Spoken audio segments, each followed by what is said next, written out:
கிறிஸ்துவுக்குள் பிரியமானவர்களே, நம்முடைய யூடியூப் சேனலுக்கு உங்களை அன்புடன் வரவேற்கிறேன். போன வீடியோவில் ஜெபம் என்பது அப்பா பிள்ளைக்கான உறவு என்று சொல்லி பார்த்தோம்.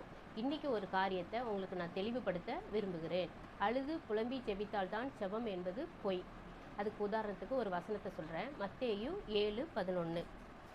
ஆகையால் பொல்லாதவர்களாகிய நீங்கள் உங்கள் பிள்ளைகளுக்கு நல்ல ஈவுகளை கொடுக்க அறிந்திருக்கும் போது பரலோகத்தில் இருக்கிற உங்கள் பிதா தம்மிடத்தில் வேண்டிக் கொள்கிறவர்களுக்கு நன்மையானவைகளை கொடுப்பது அதிக நிச்சயம் அல்லவா? இப்படி யோசிச்சு பாருங்க.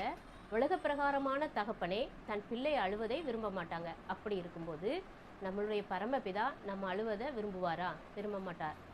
அதனால் நம்ம சந்தோஷத்தோடனேயே ஜெபம் பண்ணலாம். விசுவாசத்தோட சந்தோஷத்தோட நம்முடைய தேவைகளை தேவனிடத்தில் சொல்லும்போது அதை கேட்டு தேவன் நமக்கு பதிலளிப்பார். இந்த வீடியோ உங்களுக்கு பிரயோஜனமாக இருக்கும்னு நான் நம்புகிறேன். God bless you. Amen.